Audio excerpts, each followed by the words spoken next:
Good morning, everybody. This is John, and we're gonna have an interesting day. So, what I'm gonna be doing today is I am going to get out of the office. I just decided that for some reason I can't stand the idea of seeing walls. So, I grabbed my computer, I grabbed my notepads, I grabbed everything that I think I'm gonna need. I jumped into my baby, who I endearingly called Princess, and I'm on the road. Now, I find that driving relaxes me. It takes my mind off of things, and it, well, to put it simply, 330 horses. Yeah, it's fun.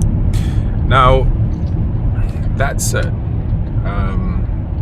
I have one quick errand to do, and then we're on the road. I'll be honest with you so that you are patient with me. This is all about practice. You see, I have now started a journey, and I am working on a project that is called the Empower Network. Now, the Empower Network has been highly successful in the United States. Hear my baby growl. Yeah, Empower Network has been highly successful in the United States, and it has literally changed the lives of so many people, and so many people are excited about it. And just like anything else that it has such amazing results in such a short time, everybody, their antennas go up and they're like, what on earth is going on here? Let's stop. Let's put on the brakes on these people for a while, because we need to understand how they are managing to have so much success so fast. Well, needless to say that these are always going to be the hurdles you're going to find whenever any person starts to become successful, any company starts to become successful, or even if a country starts to become successful. We know that China was a poor country forever, and funny enough, when China was a poor country, nobody cared, nobody even noticed. But now that China is growing and growing so rapidly, you would be surprised to know that military authorities around the world are on their P's and Q's all of a sudden, because they're like, no, this country is growing too big, too fast, and they have a history of having wanting to take over the world. So it is very likely that this country can become a threat to us. So all of a sudden they're like, let's put the brakes on China. But once progress is begun, there's no way you can stop it. You can try, but there's no way that you can stop it. So my intention today is to spend a day with you. I'm going to spend a day with you. I'm going to talk to you about a series of things. There are certain things that you need to know before you can be a part of what I do. I mean, I can't stop you from being a part of what I do. If you want to be a part of what I do, then just go do it. But I can tell you this, that if you just go do it, you are not going to be very successful until you have fixed problem number one. And I hate to sound like this, but problem number one is always looking at you in the mirror. In my case, in the camera, but whatever. Anyway, yes, we are a problem. And the reason we're a problem is not our fault. We are a problem because of the society that we grew up in. We're a problem because from the day that we were born, we were taught certain things. We were taught that success is getting good grades in school and getting a job. Yes, you get a nice job, and your mommy's the proudest person in this here country. She will walk up and down with her head high, and she'll call your name to all her friends because you have a job. Okay, that was then. Let's talk about today.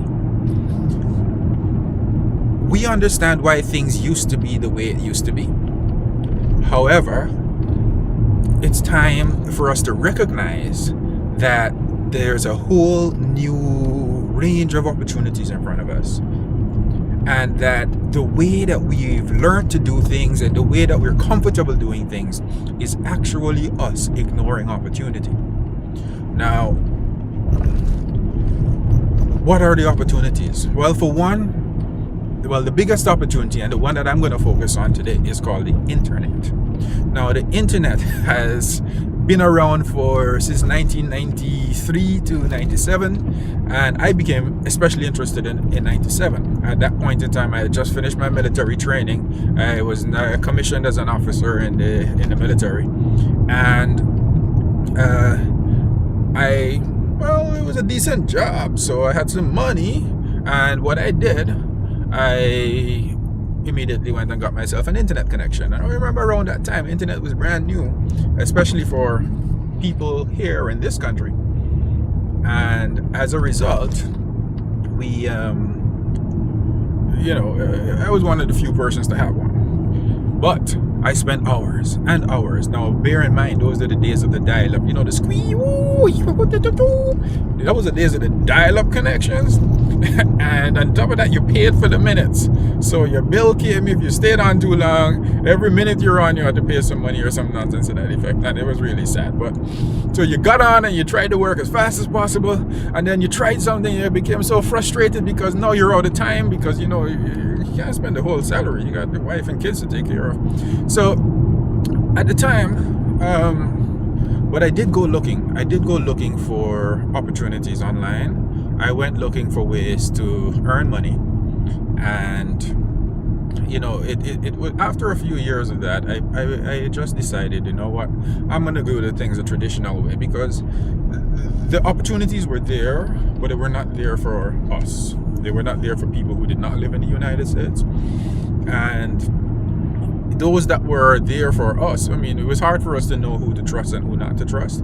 I remember sending off I think something like about $300 or something to some sort of program that had become available, and I was so excited. I finally found one, and then, needless to say, after I sent that money off to wherever, I never heard or saw, or in other words, I just never got anything, and that's sad.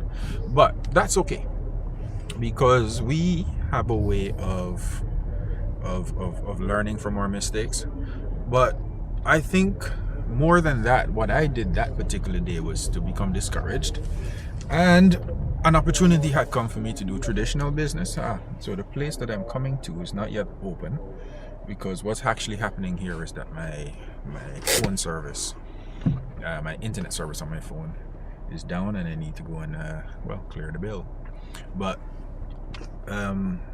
while we're waiting, I'm gonna just keep talking to you. So the opportunity that had come was for me to be able to start my own traditional brick and mortar business, call it that. I started a security company. I'd left the military at this time, and I started a security company, and I experienced a bit of success for a while, and I kind of settled into a comfort zone.